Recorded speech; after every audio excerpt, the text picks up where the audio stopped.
All right, everybody, we're back with Megan Rapinoe here.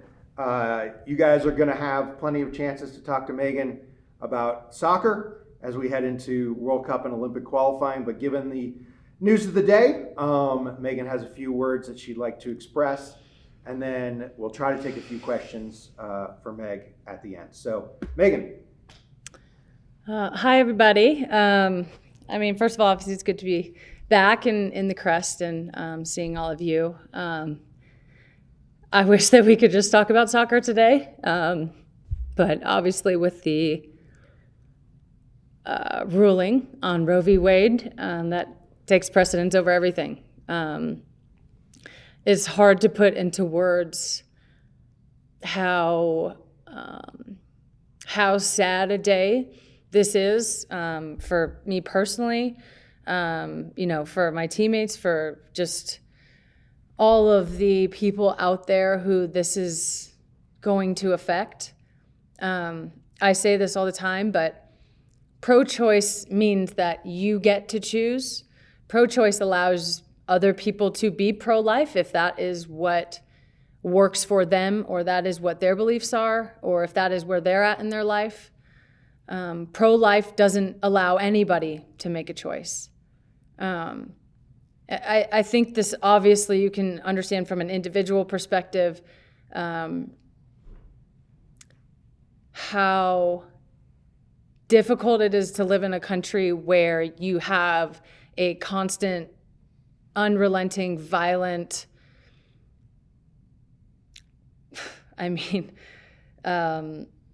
tide against you, an onslaught as a woman. And it would be as a gay person and as a non-binary person, as a trans person, whoever this is going to affect, because it affects a lot more than just women or cis women. It really does affect us all. I think I would just, if people are seeing this, beyond that, I would just encourage people to try to understand the intersectionality of this. I am a cisgendered, rich white woman that lives in two of the most progressive cities in the world, with the protection of not only myself and my resources, but this resource and this protection, as are all of my teammates. Not everyone is afforded that. We know that this will disproportionately affect poor women, Black women, brown women, immigrants, women in abusive relationships, women who have been raped, women and girls who have been raped by family members, who, maybe just didn't make the best choice. And that's no reason to be forced to have a pregnancy. It will completely exacerbate so many of the existing inequalities that we have in our country. It doesn't keep not one single person safer. It doesn't keep not one single child safer, certainly, and it does not keep one single, inclusive term, woman safer. We know that the lack of abortion does not stop people from having abortions. It stops people from having safe abortions. I would encourage people to understand all of the different aspects that overturning Roe v. Wade will have on so many, actually on everyone in the entire country. I just can't understate how sad and how cruel this is. I think the cruelty is the point, because this is not pro-life by any means. This way of thinking or political belief is coupled with a complete lack of motivation around gun laws. It comes with pro-death penalty. It comes with anti-health care, anti-prenatal care, anti-child care, anti-pre-K, anti-food assistance, anti-welfare, anti-education, anti-maternity leave, anti-paternity leave. This is not pro-life. And it's very frustrating and disheartening and frankly just infuriating to hear that be the reason that people are wanting to end abortion rights and end this vital aspect of a woman's not only health care and general like basic safety in this country, but her bodily autonomy. And the right to freedom and the pursuit of happiness and liberty is being assaulted in this instance. And it's just incredibly disheartening. There are an infinite amount of reasons why a woman chooses to do what she does with her body or what they do with their body, none of which are anybody else's business.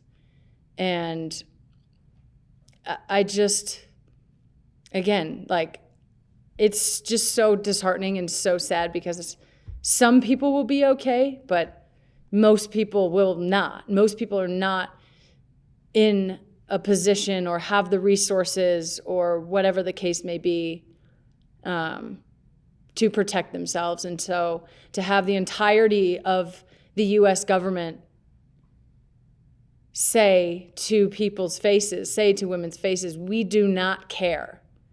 We are going to force our belief system, which is deeply rooted in a white supremacist patriarchal Christianity. We are going to force that upon you. First of all, your religion is a choice, and it is a belief that you have. It is not my belief, and it is not many people's beliefs, and it certainly is not the law of the land, and it certainly, in the context of Roe v. Wade, is not the will of the country, and that has been explicit for so long.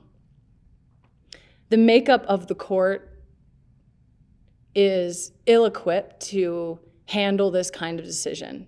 Frankly, a majority male court making decisions about my body or any other woman's body is completely misguided and wildly out of touch with the desires of the country, the will of the country, and the will of the people.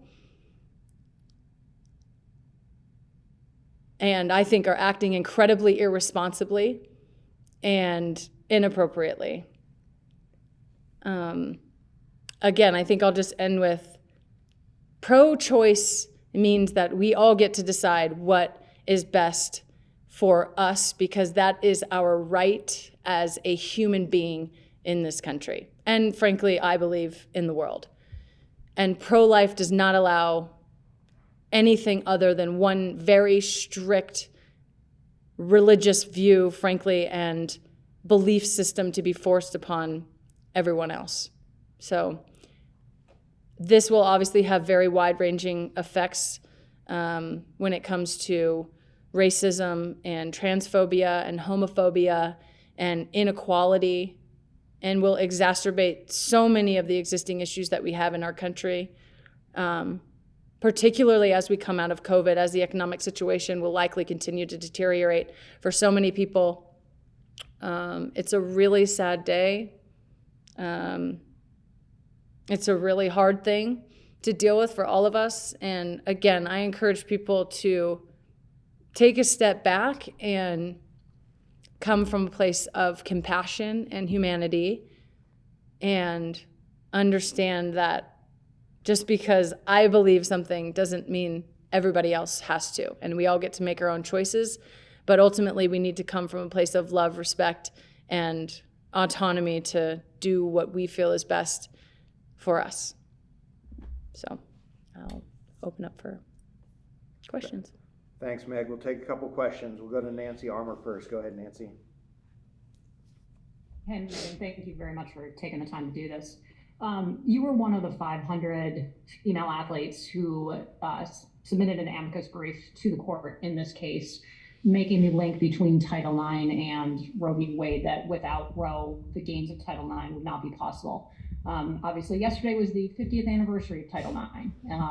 Can you just talk about first of all, the fact that this decision came down a day after that, and also just from an athlete's perspective, just put into perspective what Roe allowed you to do, how it allowed you to take advantage of everything that Title IX provided? I think Title IX, first of all, it's just oddly cruel for this to happen during this time, obviously with Title IX, celebrating a piece of legislation that gave so many women the opportunity to make our own choices about what we wanted to do with our life. And obviously, in the context of athletics, gave us the opportunity to pursue a unicorn talent that all of us have, to be professional athletes or to go to college, or honestly gave people so many opportunities to go to college and get an education and potentially change their situation or choose for themselves what they want their situation to be. I mean, I think, for me personally, I obviously have this, once in a lifetime talent that I'm able to use to take me into the rest of my life. It's what brought me to college. And it's what obviously has brought me beyond. But it was very clear very early on, my parents were not in a position to financially support both my twin sister and I going to college where they had to pay for it. So I was able to use Title IX to get an education. And my sister was able to use Title IX to get an education. God forbid soccer doesn't work out, which it does not work out for almost everybody who tries to play professional soccer. So I can't understate the importance and the impact of Title IX in the world, not just in our country, but in the world at large, and how this is yet again another assault on women's autonomy to do what they want, because it won't stop here. And this isn't the first place that it has started.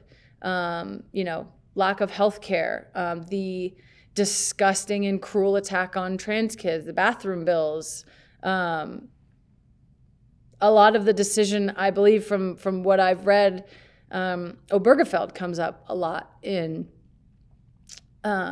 this decision about Roe v. Wade. I think gay marriage is under attack. I think that trans rights are under attack. I think that women's rights are under attack. We know voting rights are under attack. We know civil rights are under attack of all kinds. So I don't think you can understate the importance of Title IX, and also the dire situation which we are in which a very small number of people are dictating the lives of quite literally hundreds of millions of people. Let's go to Steph Young. Go ahead, Steph. Thanks, Aaron. Thanks, Megan. That was a lot of emotional labor, so please feel free to skate right past this if you need to. Also, you got me crying in the club too, so sorry about that if my voice is like crazy right now. It's okay. You did just mention Obergefell and gay rights, and I've got colleagues in this space who are, talking about let's go get married at the courthouse today just in case, things like that.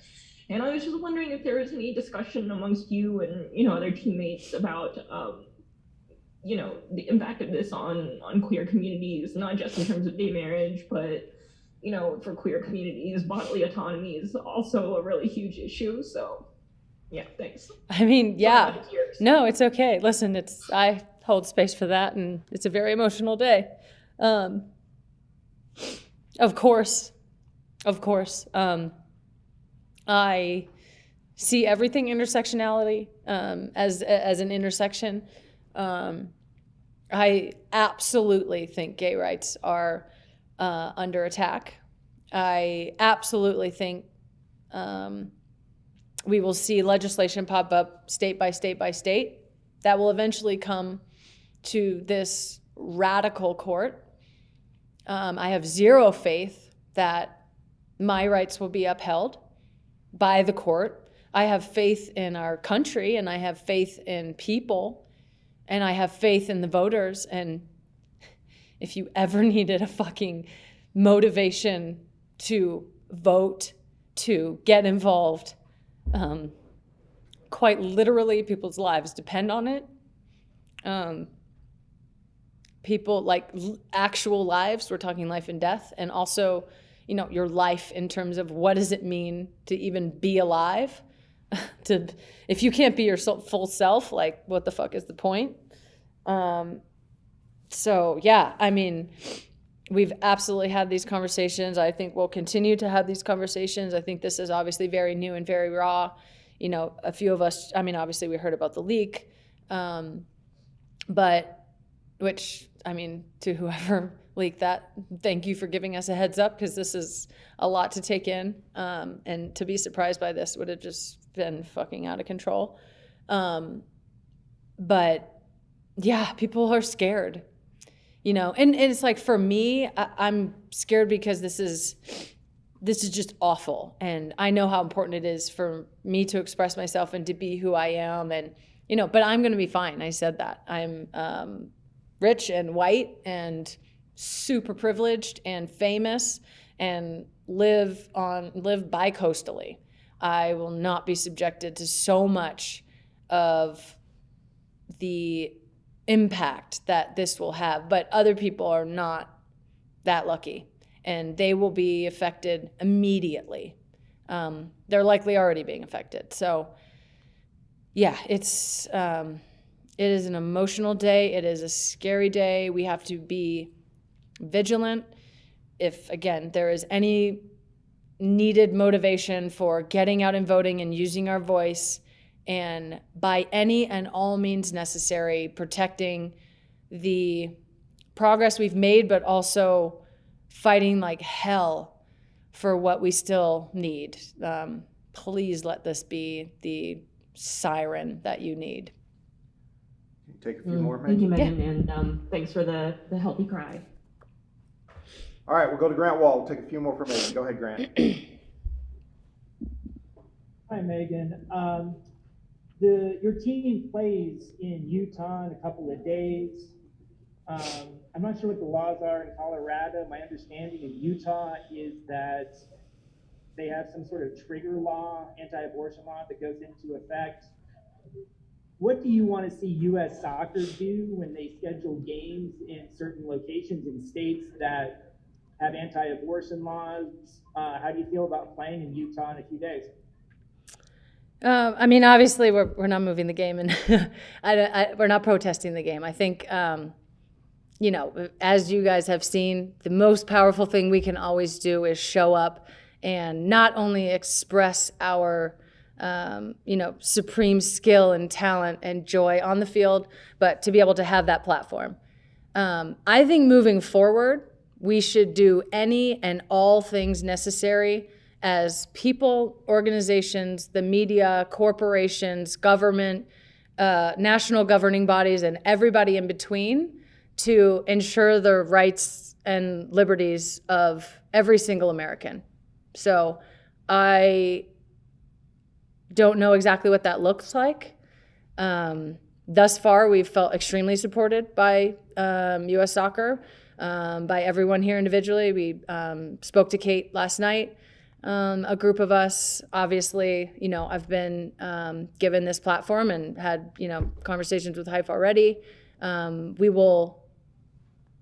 will always be supported to use our voices, and we always have been in this federation, and we will continue that. And I think we understand that as a team, we have an incredible platform to do good in the world. And to me, this is not a political issue at all. This is a human rights issue. And, I think the players in U.S. Soccer and, everyone in this environment and back home in Chicago feel that same way, and will support a group of women who rely on the autonomy of their body to do the thing that they love and to make this circus run. So I think that it is only in the benefit of everyone to do whatever we can to provide an environment where the players feel protected, supported, and have the utmost autonomy in their bodies. Last one goes to Jonathan Tannenwald. Go ahead, Jonathan. Thank you, Aaron and Megan. As always, thank you for the time and the candor. As you mentioned a few minutes ago, there are a lot of men in the Supreme Court, and there are a lot of men in Congress, and there are a lot of men in the White House and state houses across the country, and there are a lot of men on this Zoom call, to be frank, who are going to have to carry a child through pregnancy, as our mothers did. What do you hope that the men say to stand with you all? If you don't mind my asking. No, not at all. You've been silent to us, as a whole. I'm speaking in a monolith. You stand up, say something like, this is your wife, this is your sister, this is your friend, this is your girlfriend, this is the mother of your children. This is all of us. And you are allowing a violent and consistent onslaught on the autonomy of women's bodies, on women's rights, on women's minds, on our hearts, on our souls. We live in a country that forever tries to chip away at what you have innately, that what you have been privileged enough to feel your entire life. So I should not be the loudest voice in the room. No woman should be the loudest voice in the room. This is what allyship looks like. This is what, frankly, doing the right thing looks like. If not for men, we would have none of these laws. We would have none of the inequality in terms of gender rights and this sort of onslaught of abortion rights and the onslaught on abortion rights. None of this would be happening. We did not do this ourselves. And I would take it personally, what I'm saying, as an accusation, as a come to Jesus moment, as a look in the mirror. You are complicit in all of this. And you also have the opportunity to do better every single day. You have the opportunity to show up, make your voices heard, whether that's in the workplace, on a media Zoom, in stadiums, in your family, the way that you vote. It is not a women's issue. It is everyone's issue. So this is a call out, but also a call in. We are always willing to have more support and more voices. We clearly cannot do this on our own with the composition of the power structure in our country. And frankly, that falls on you. All right, everybody. Thanks so much for joining us. Thank you very much, Megan. Mm-hmm. And we'll talk to you all tomorrow. Thank you, everybody.